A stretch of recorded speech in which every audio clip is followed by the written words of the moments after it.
Okay, guys, no, no, we're not doing this today. All right, listen.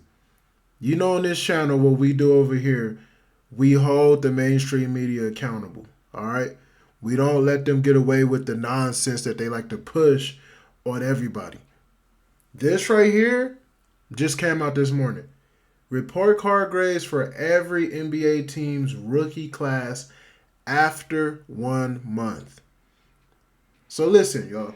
This written by somebody named Grant Hughes. And I saw it pop up on my phone this morning with the picture of Dalton Knecht, of course. Know what I'm saying? And I was like, all right, cool. Let's see what's going on. Let's see what's going on. Know what I'm saying? Grant Hughes, this column writer for Bleacher Report, this must be him. Bruh look like knockoff Kevin Love. But this is him. All right?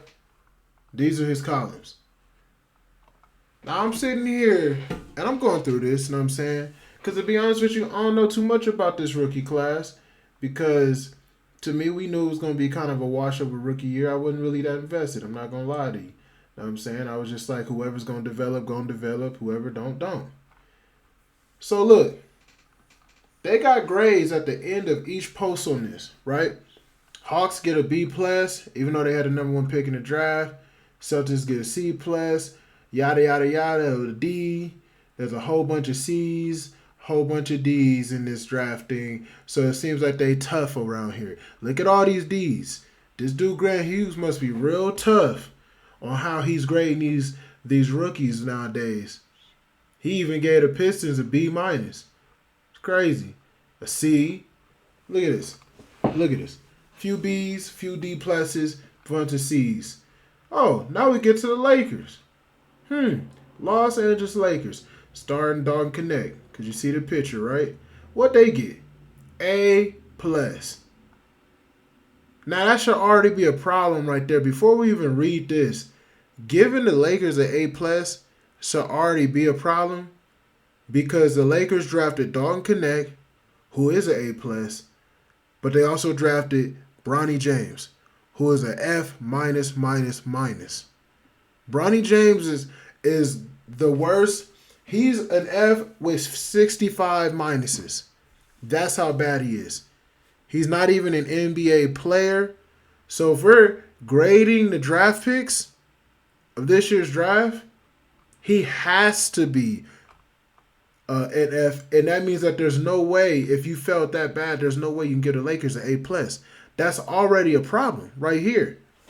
So if we read this column, rookie class, Dalton Knecht, Bronny James, Armel Traore, don't know his last name. And it's starting Dalton Knecht. The question here, let's read this. It says the question here is whether to penalize the Los Angeles Lakers for taking Bronny James at number 55, a player most draft experts didn't believe warranted a selection at all. So why is that even a question? First of all, why would this even be a question? This guy right here, Bronny James, is the number one marketed pick in this draft. He gets all the publicity. He gets all the notoriety. He gets all the marketability. He gets all the ticket sales. And this is all coming from the mainstream media. So if somebody is that popular and they were drafted this year, why would you even have to question whether or not you're going to include him in a grade? That doesn't even make sense. First of all, if we could just go back here, because I want to, I want you guys to keep in mind, the title of this says report card grades for every NBA team's rookies class after the first month. Right? It doesn't say report card. I'm sorry. It doesn't say report card grades for every first round rookie. It doesn't say report card grades for every rookie from the second round. It says grades for every team's rookies class after the first month. So that's everybody that you drafted, right? Why would Bronny James be excluded from that? He got drafted this year, right? Didn't he? I mean, it was this year, right? Am I tripping? Was it 2 years ago? Did he get drafted last year? Was it 5 years ago, 10 years ago, or was it just very recently? So now when we read this, we go to the second paragraph. Considering the expected value of a pick that low, the Lakers didn't sacrifice much by appeasing LeBron James and selecting his son. We'll call that part of LA's grade a wash. Let me highlight this. So you guys just decided, the mainstream media, Bleacher Report decided that we're gonna wash this grade because that pick didn't warrant much expectation. Well, what about every other pick that's in here that's from the second round? Do we wash the entire second round because they don't have high expectations? Is that what we're doing now? Are we just washing every pick, or is it just LeBron James' son that gets a wash? Bronny isn't going to help or hurt any more than a typical 55 pick. That's a lie. He's going to get way more minutes than any typical 55 pick. He already hurt the team by taking a roster spot. That's hurt enough. They signed him to a full deal. How many rookie draft picks get a full contract? How many 55 pick rookies get a full contract? None, right? They just get a full deal off rip? None, right? So he already hurt the team by accumulating a roster spot. He's already hurting the team by being all they market and talk about over the first round pick and what I would say is the best pick in this draft in Dalton Knecht. He already gets marketed above him. You want to know how this is true? Because the first thing we're saying in this 4-paragraph paper or essay, we're talking about Bronny James first.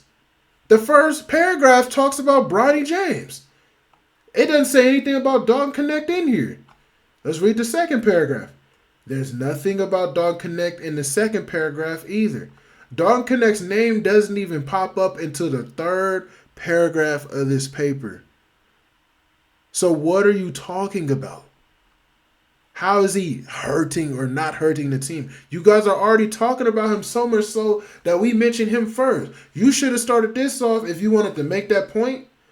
Grant Hughes, you should have started this off by talking about Dalton Knecht, the first round pick. Then moving on to Bronny James in the background. Wouldn't that make more sense? If we're just going to not grade him on this pick, on this paper? I mean, on this first month? So it says right here, Bronny isn't going to help or hurt any more than any typical 55 pick, particularly as he shuttles between the big club and the G League. He's worth a selection even if all it amounted to was an extension of goodwill towards LeBron. Wow. More LeBron knob slobbing right here. More weenie wagon for the LeBron train. These MFers love to get on the LeBron weenie wagon. They ride it all day long. Goodwill for LeBron. Who gives a damn about his goodwill? Who cares? Ain't he 40? Ain't that all y'all talk about? But not to mention, looking at this, why would we not grade Bronny James? Why wouldn't we? He's marketed so much that he's the first thing we talk about here. All you guys do is promote Bronny James. He's your cash cow. But he's exempt from being graded properly. He's exempt from his own rookie grading class. He's exempt from his own rookie class grading. That's ridiculous. That is because people talk about nepotism and all this and that. Truthfully, let me tell you guys something, man. Laker fans, people who like the Lakers, the media tell you that they're tripping over nepotism. This is the lie they're going to push to you. Nobody really cares about nepotism, dude. You want to know why Laker fans spent this summer being infuriated about Bronny James being drafted? It had nothing to do with nepotism. The truth is, they were upset because they wanted LeBron James gone. That's why True Laker fans, I'm not talking about bronzexuals. Real Laker fans were mostly upset. They wanted this dude up out of here. They thought since he mortgaged his free agency to get his son on the team, they thought that Jeannie Buss and Rob Pelinka were going to have a backbone. And they were going to say, you know what, Bron, take care. We'll see you later. Now I'm saying somebody like the Phoenix Suns can draft your son. We get you off the team. We start building around AD because people who actually watch these games realize this is a great roster with a lot of talent. And at some point in time, we're going to have to move on from LeBron. But not only that, we can clearly see over the last 5 years, and anybody can see this, that AD and LeBron are not championship material. Those two do not end up, at this point in their careers especially, but having them as your duo will not result in a championship. Everybody can see that. The Lakers have always ran off a championship or bust. Championship or bust when the late great Bus was running this organization. So when we see a losing duo, we break it up, right? And who's the easiest one to get rid of? La Dinosaur. But instead of getting rid of him and doing the smart basketball decision, they decided to not only resign him to whatever contract LeBron wanted, they signed his son to whatever contract he wanted, and they signed his coach, who was a rookie, when they promised to get a veteran coach after firing Darvin Ham. That's why Laker fans were upset. They feel like they've been had. Oh, so we're not going to move on. We're going to keep the LeBron train going for another 2 to 3 years. A guy who's well past his prime, plays zero defense, and honestly, even now when they say, because y'all gonna say he's averaging a triple-double, I don't even look at plus minuses, but he's definitely a negative on almost every night of the plus minus. He is not a positive impact on his team because all he can do is slow the ball down and take his time getting his numbers. Now, if LeBron was somebody who was, what's the word? Humble enough, that's the word I'm looking for, to take his ass and park it on the damn bench and only play about 15 to 20 minutes a game, then we could be talking about, wow, look at that veteran LeBron who's really doing what he's supposed to do. That's what we'd be talking about. But no, he's not one of those humble dudes. He wants the limelight and the sunshine for as long as he can get it.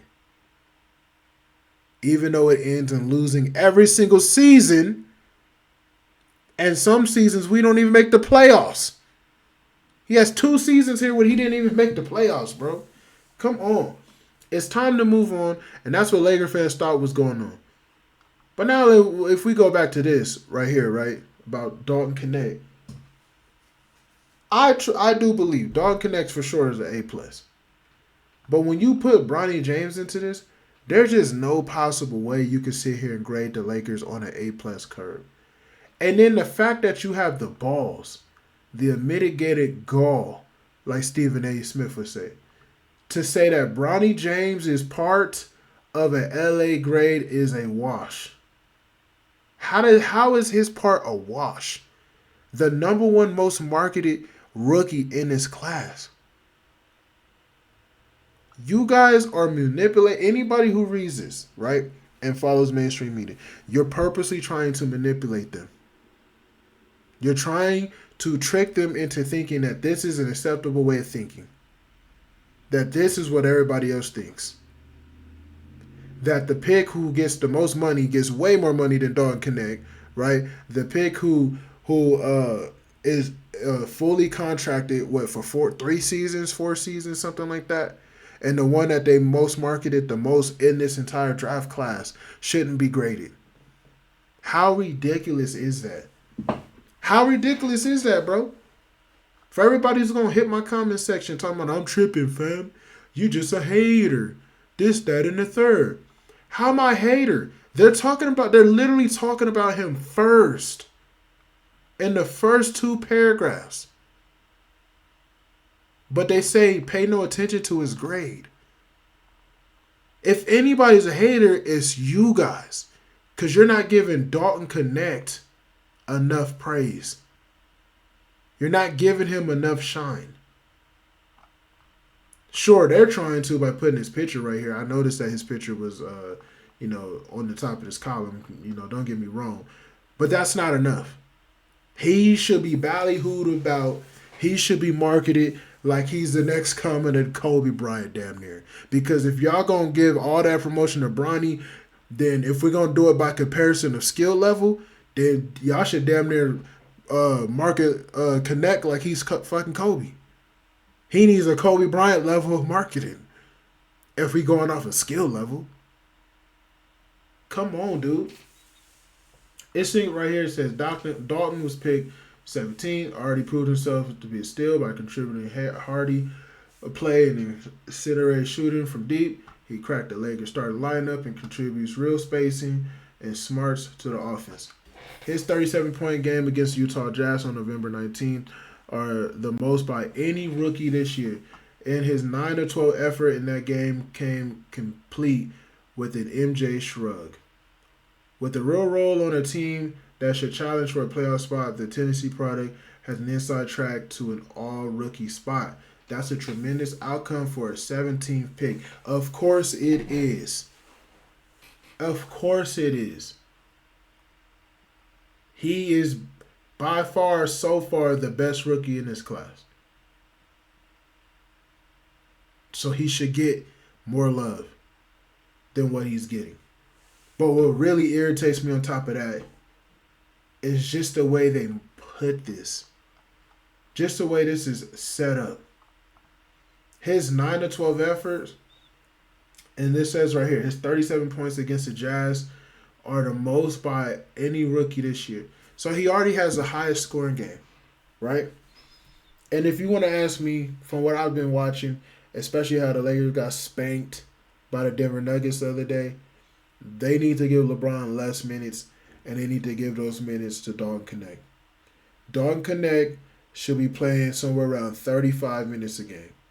Dalton Knecht should be shooting about 18 shots a game. LeBron James should be playing somewhere around 15 to 20 minutes a game. He's old. He's a dinosaur. He cannot run on the court. Not only that, he doesn't play defense. He's very lackadaisical. When he gets the ball, he absorbs the ball and slows down the pace of play. The Lakers play a million times slower when this dinosaur is on the courts.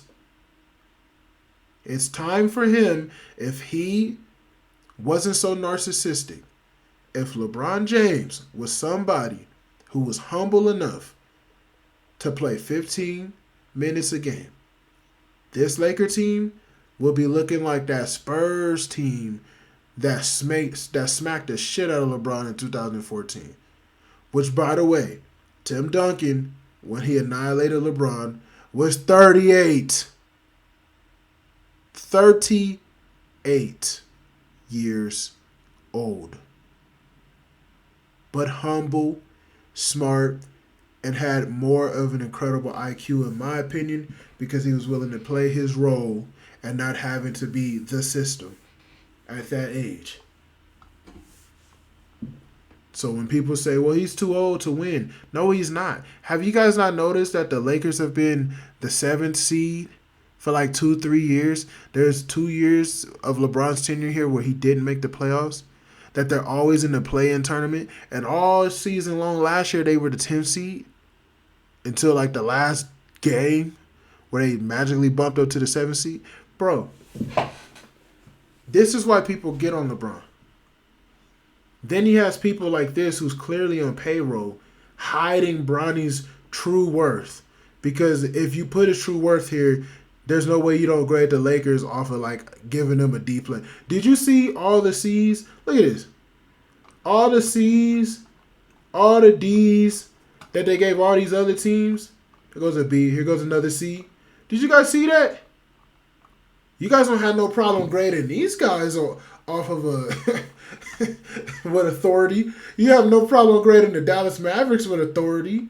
Nor do you for the Cleveland Cavaliers. Nor do you for the Chicago Bulls. You guys can grade them with an iron fist. But when it comes to the Lakers, oh, we're going to go soft today. Yeah. We're going to wash half their grade.